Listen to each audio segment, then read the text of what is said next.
11절에서부터 우리 23절까지만 보겠습니다. 11절에서 23절.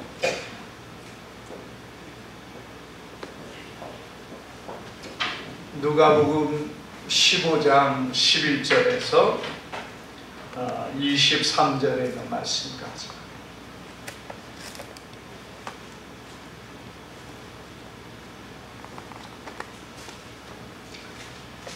찾으셨으면 우리 한 절씩 교독하겠습니다. 또 이르시되 어떤 사람에게 두 아들이 있는데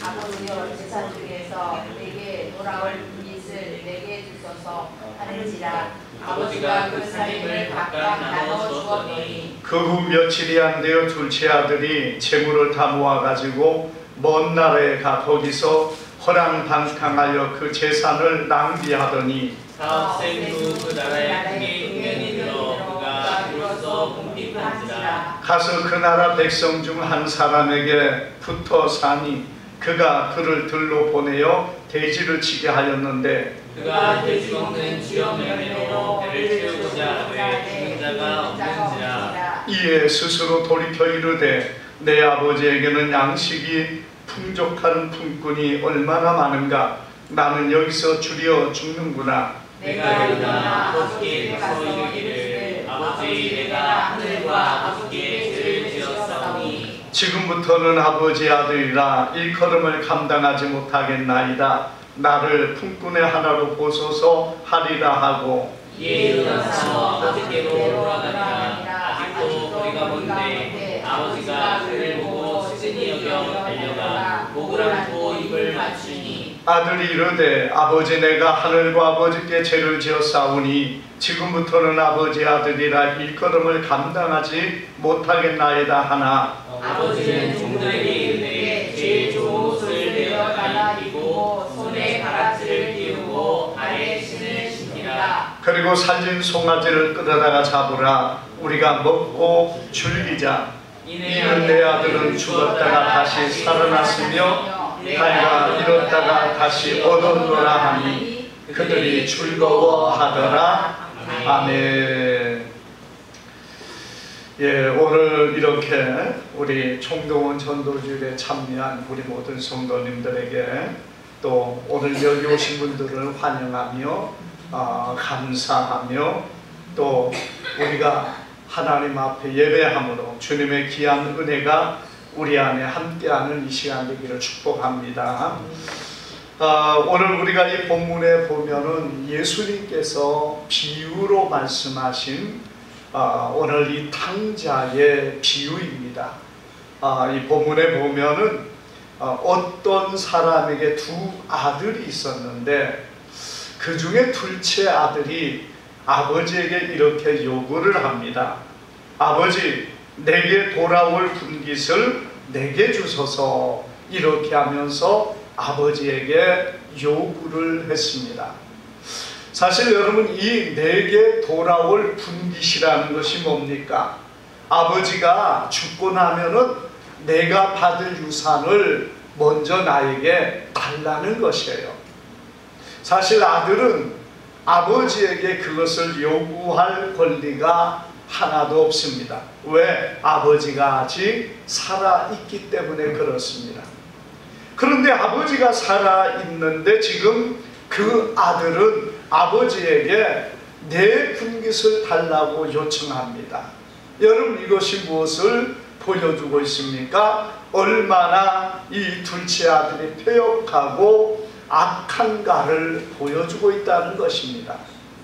그렇게 아버지에게서 요구를 하니까 아버지께서 그 아들의 그 요구를 듣고 거절하지 않고 그래, 그러면은 네가 한번 어떻게 하는지 네가 살아봐라 하면서 아버지가 그 아들에게 돌아올 분깃을 각각 나누어 주었다. 이렇게 성경은 말하고 있습니다.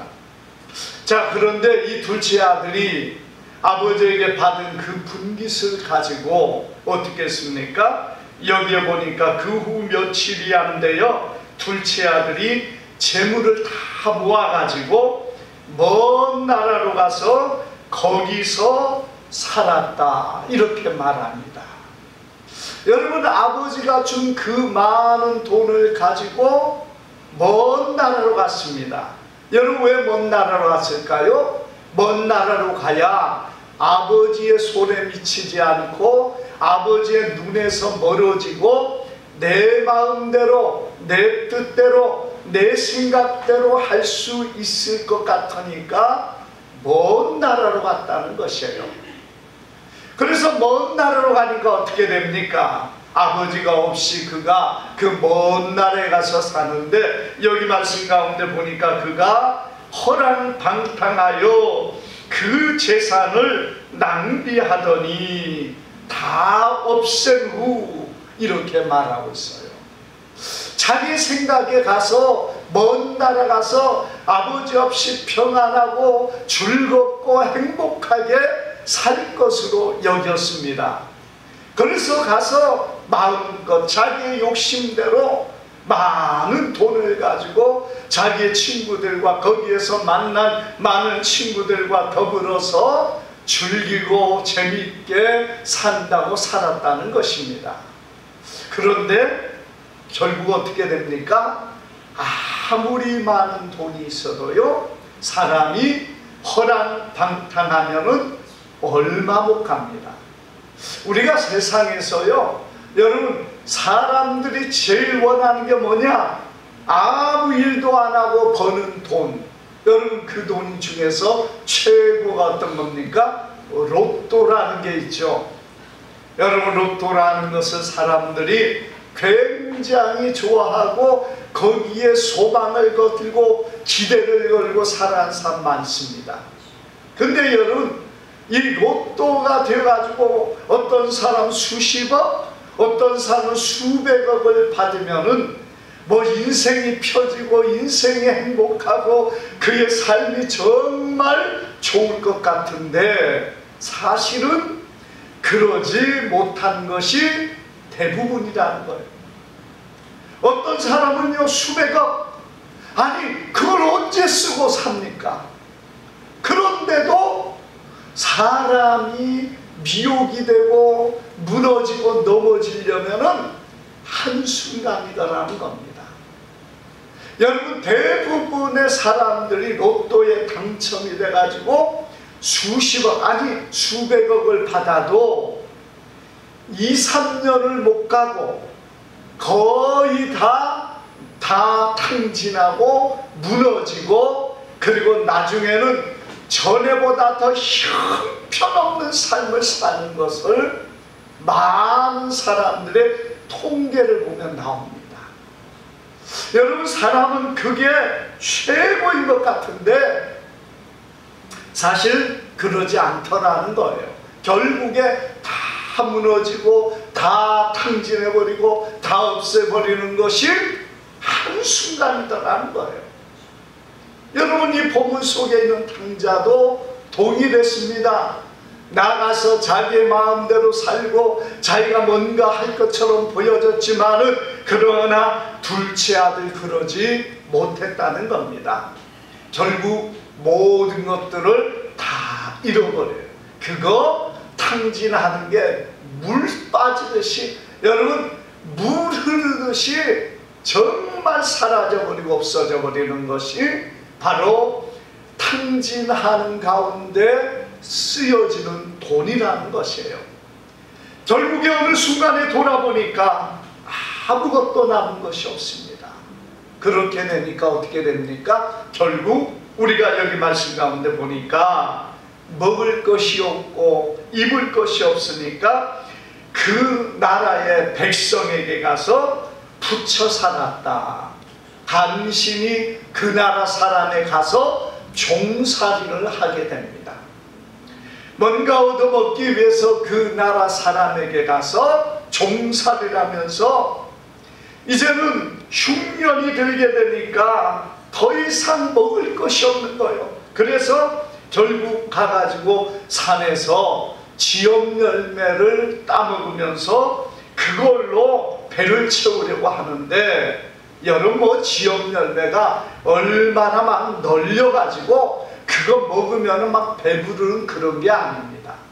여러분 우리가요 과일이라는 그것이 굉장히 우리 사람을 조이롭게 하는 부분도 있지만은 과일만 먹고는 못 산다는 얘기예요.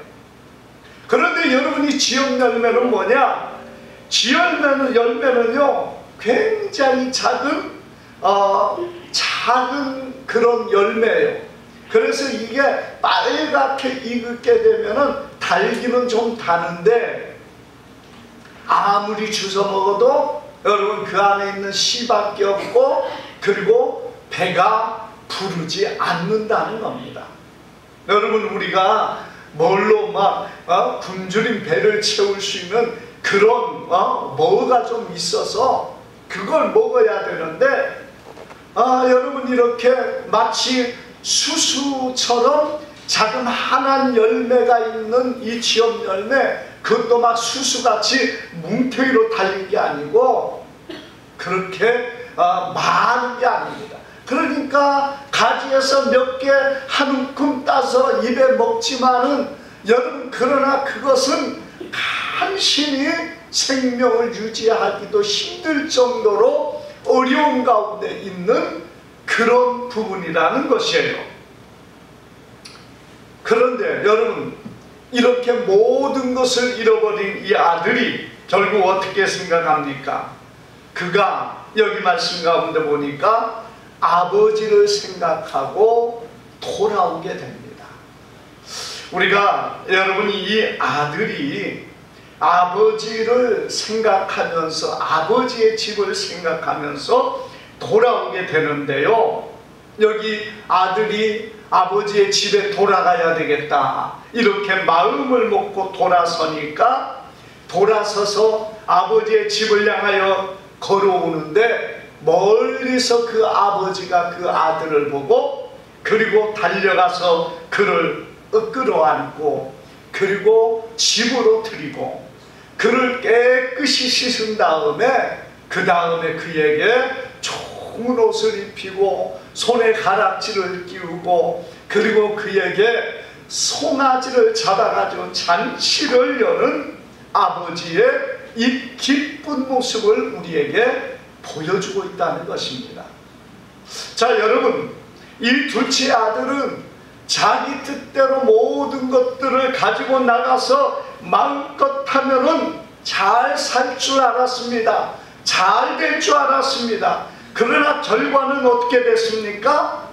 아무것도 더 얻지 못할 뿐만 아니라 가지고 있는 모든 것도 다 낭비해버리고 그리고 다 잃어버렸다는 것입니다. 여러분 우리가 하나님을 떠나면은 하나님께서 어떻게 하십니까? 어떤 사람은 그렇게 생각해요. 하나님께서 저주하신다 이렇게 생각하고 내가 하나님 앞에 저주를 받아서 이런 삶을 산다 허랑방탕한 그런 모습 가운데 말하는 사람이 있습니다마는 여러분 우리 하나님은 저주하시는 분이 아니십니다. 우리가 구약에는 하나님의 저주가 있었어요.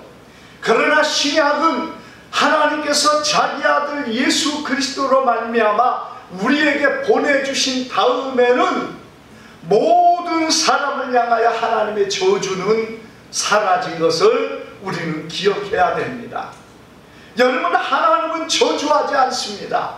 아무리 교회를 떠나고 아무리 세상을 향하여 나갔다 할지라도 하나님은 저주하시는 분이 아니에요.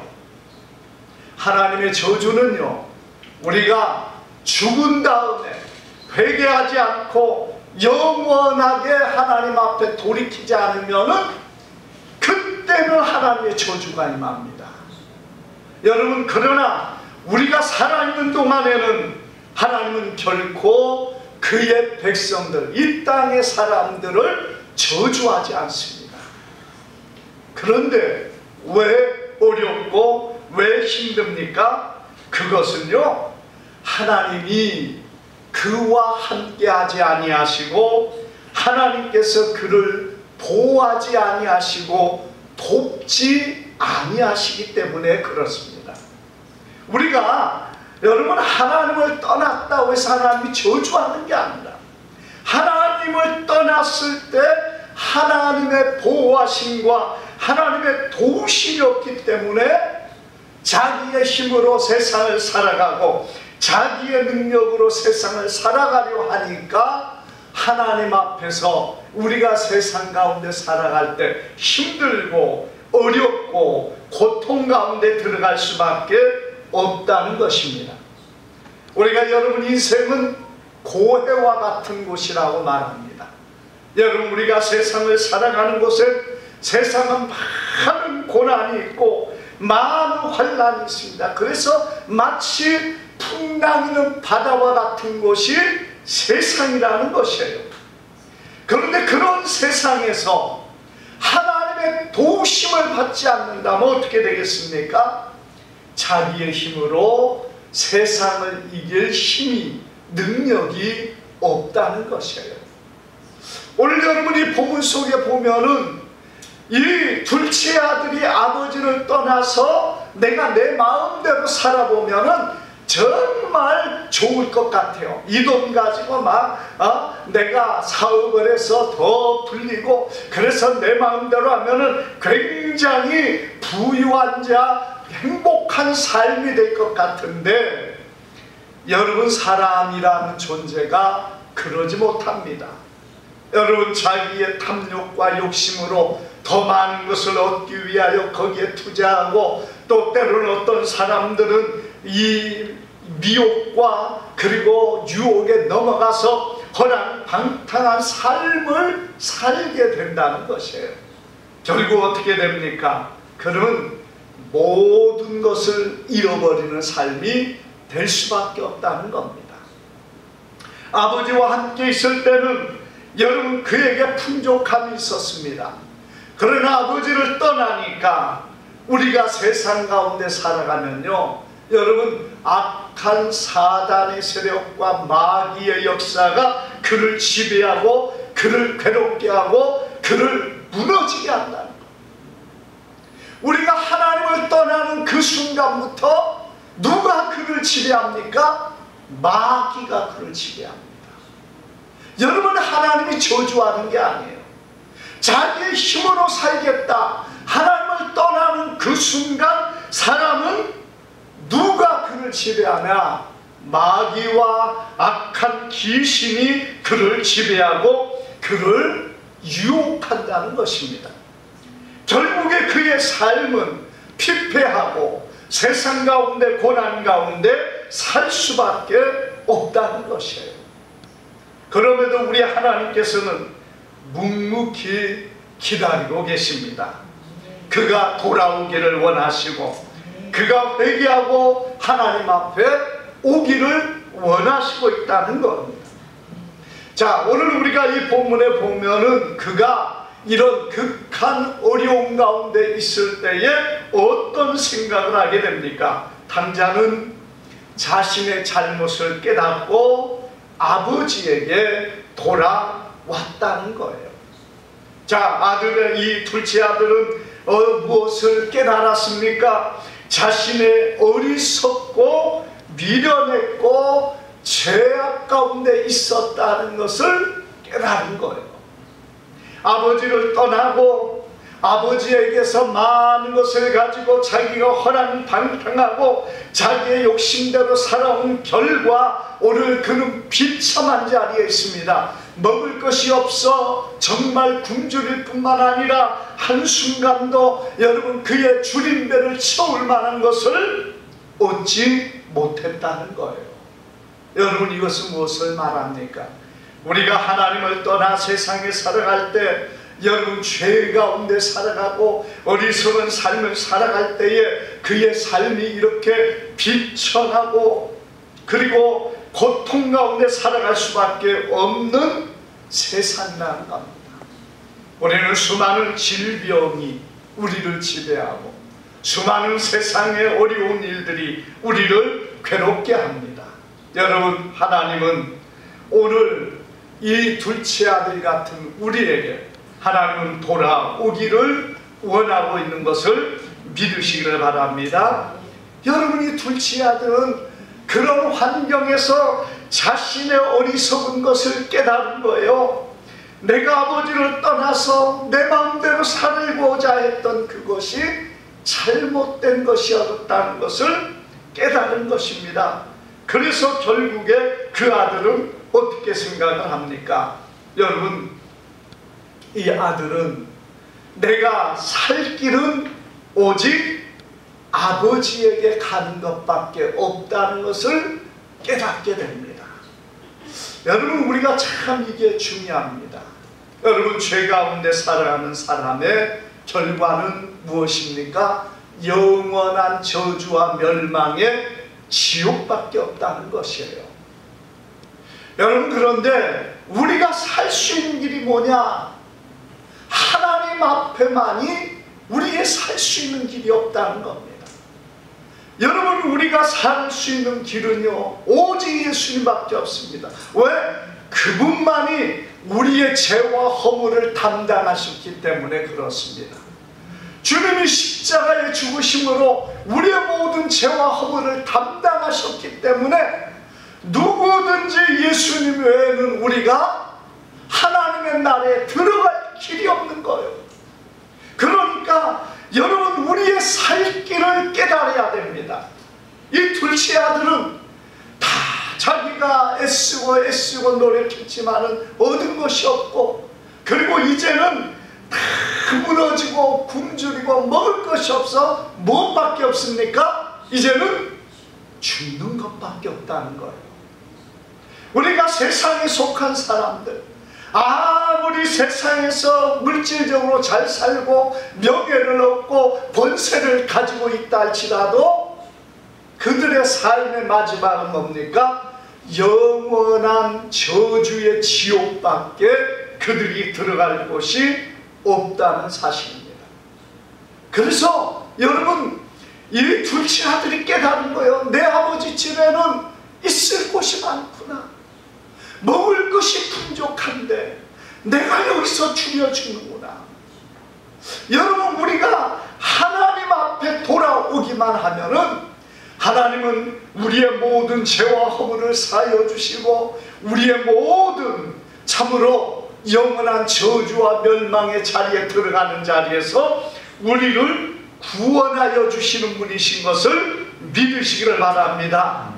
예수님은 이렇게 말씀했습니다. 내가 곧 길이요 진리요 생명이니 나로 말미암지 않고는 아버지께로 올 자가 없느니라.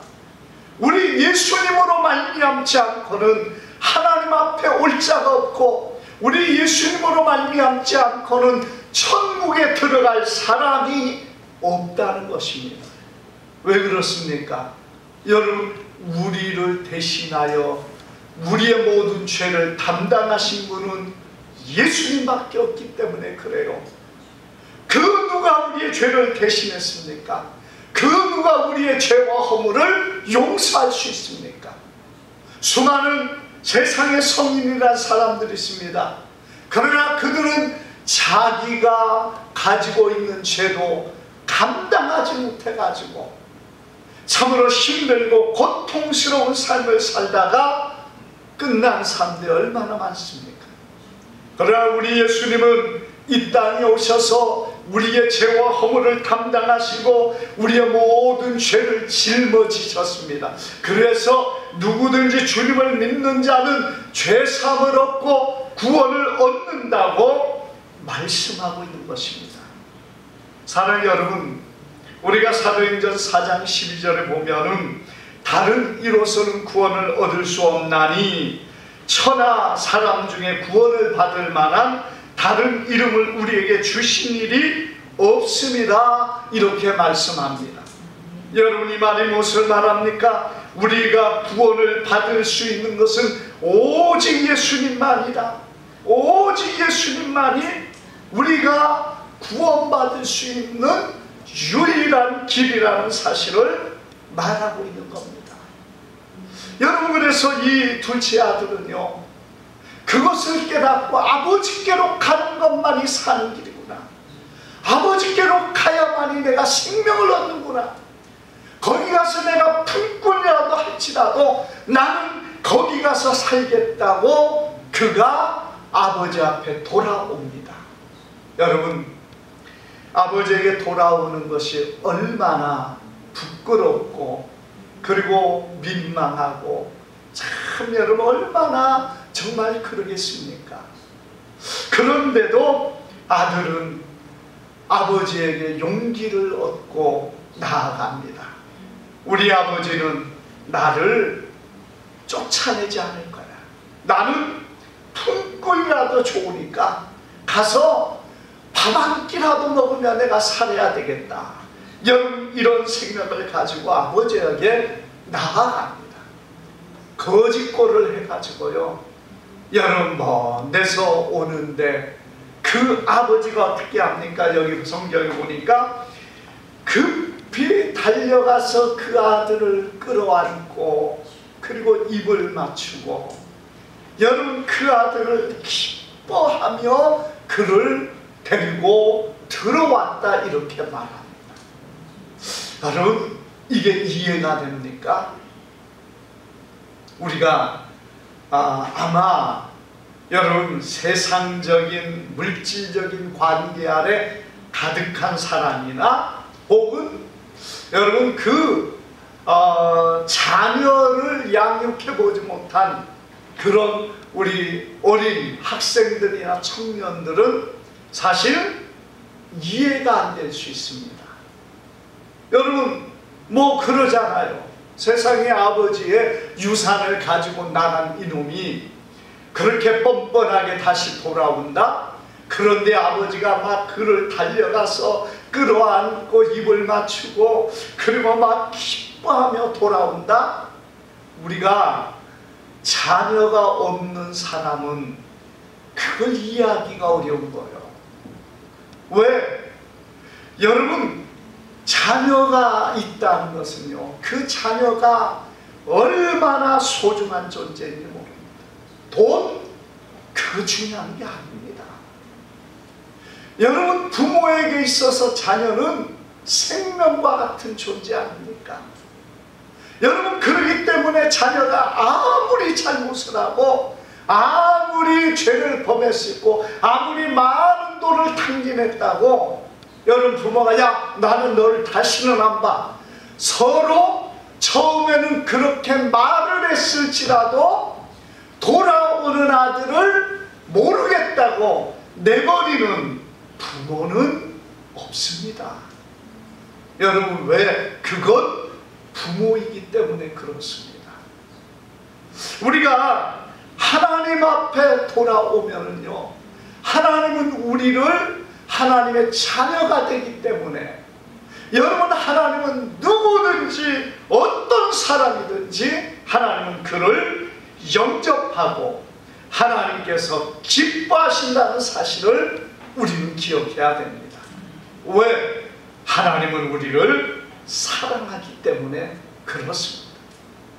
여러분 그 하나님께서는 오늘 우리를 사랑하시는데 얼마나 사랑하시느냐. 전날에 우리가 잘못한 것과 전날에 우리의 범죄한 모든 것들을 다 잃어버리시고 하나님은 우리를 사랑하신다는 사실. 여러분 그 박효진 장로님이라는 분이 계시는데요, 이분은 교도관으로 일을 했습니다. 그래서 특별히 이 교도관 일 중에서도 이 사형수들을 관리하면서 사형수들에게 이렇게 복음을 전하면서 그가 많은 사형수들을 만나서 그들의 마지막도 이렇게 본 놀라운 기록들을 그분은 기록하고 있는데요, 간증하고 있는데요, 그 교도실 안에 사형수들이 많이 있었는데요, 그 중에 2명의 청년이 있었다고 합니다. 이 2명의 청년이 굉장히 어떻게 복음을 받아들여 가지고 예수님을 믿게 된 다음부터는 예배를 드리고 교회 와가지고 또 하나님 앞에 예배하는 그런 모습들, 기도하는 모습들이 얼마나 이뻤는지 모른다는 거예요.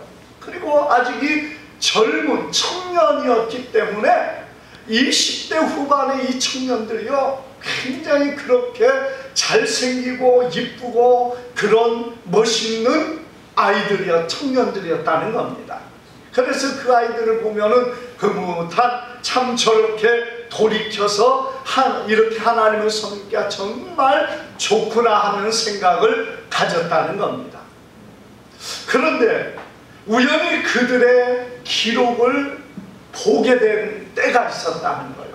이 두 청년이 뭔 죄를 저질렀는가 해가지고 그 신상의 죄를 이렇게 기록한 것을 보았는데, 이 두 청년이요, 아주 잔혹하게 무슨 술집인가요? 그런 곳에 서서 5명의 사람을 죽인 그 청년이었어요. 이 5명을 죽였는데 아주 잔혹하게 죽인 겁니다. 그래가지고 이 사람들의 잔혹한 그런 죄에 대한 신상명세를 보고 나니까요, 얼마나 그 두 사람을 쳐다볼 때마다 역겹고, 그리고 이 두 사람을 향해서 막 이 분노가 솟아나고, 저런 것들이 이제 예수를 믿는다고 와가지고 교회 안에서 그 얼굴이 그렇게 밝아져가지고 좋아 있는 것이 그냥 쳐다볼 때 좋은 것으로 보인 게 아니라 정말 막 그냥 역겨운 냄새가 나고 얼굴에서 그냥 이 분노가 일어나는 그런 모습이 되더라는 거예요.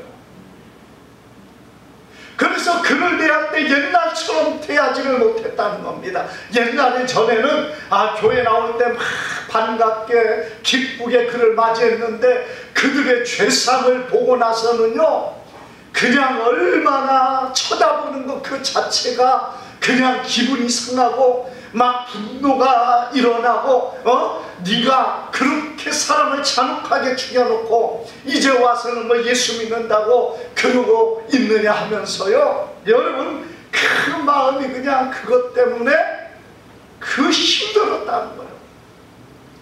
그런데 어느 날 여러분 잠자는 가운데 꿈에 한 환상을 보게 되는데요, 예수님께서 십자가에 달리셨는데 그 십자가에서 매달린 예수님의 심장이, 가슴이 열려 찢어져 있더랍니다.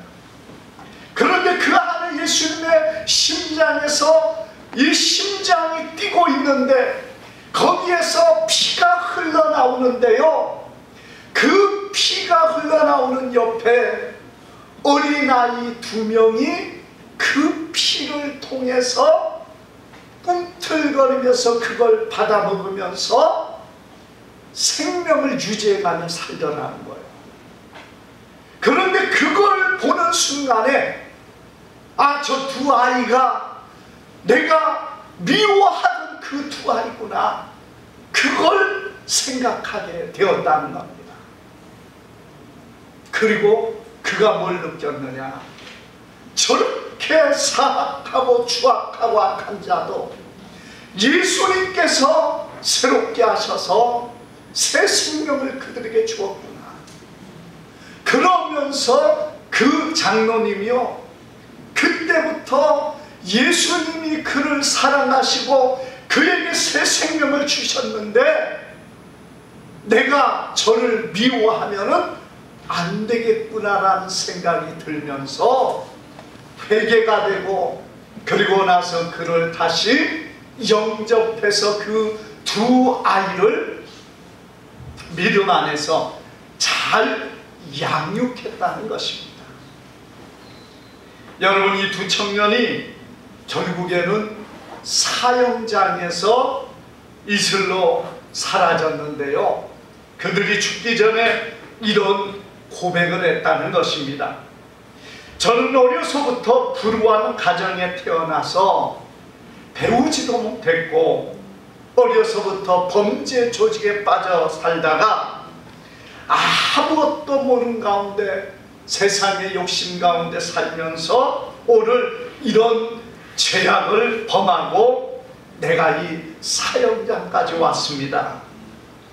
그러나 이제 예수님을 믿고 우리 예수님께서 나의 죄를 사해 주셔서 내가 천국에 갈 수 있는 사람이 되어서 감사합니다. 그러면서 말하기를 이제 나와 같이 불행한 사람들이 이 세상에 더 이상 없었으면 좋겠고, 오늘 소장님과 그리고 이곳에 있는 모든 분들이 예수님을 믿고 천국에서 나와 같이 만났으면 좋겠습니다. 그렇게 말하면서 사형을 당하고 죽었다는 것입니다. 그들의 얼굴이요 환하게 바뀌고, 그들이 정말 죽음 앞에서도 전혀 두려움 없이 그렇게 사형을 둘 다 당했다는 겁니다. 물론 여러분, 사형은 당연히 그들의 죄의 형벌이기 때문에 이 땅에서는 당해야 됩니다. 그러나 여러분, 그들은 예수를 믿고 천국에 들어갔습니다. 왜? 예수님은 누구든지 그리스도 예수 안에 있는 자는 새로운 피조물이라고 했습니다. 이전 것은 지나갔습니다. 새로운 피조물, 새로운 거듭난 하나님의 사람입니다. 전날의 모든 것들 우리 주님은요 다 잊어버리십니다. 기억도 하지 아니하십니다. 우리가 전날에 어떤 사람이었던 그것과 전혀 상관이 없다는 것입니다. 오늘 사랑 여러분, 탕자가 돌아왔을 때 아버지가 그 탕자로 인하여 기뻐했고, 탕자로 인하여 우리 하나님께서는 돌아오는 우리를 그렇게 기뻐하고 기뻐하시는 하나님이십니다. 우리가 주님 앞에 돌아왔으면 이제 새로운 존재가 됩니다. 여러분들이 믿음으로 주님 앞에 서서 정말 새로운 존재로 하나님 앞에 서가는 우리 모두가 되기를 주님의 이름으로 축복합니다. 기도합니다. 거룩하신 아버지, 감사합니다.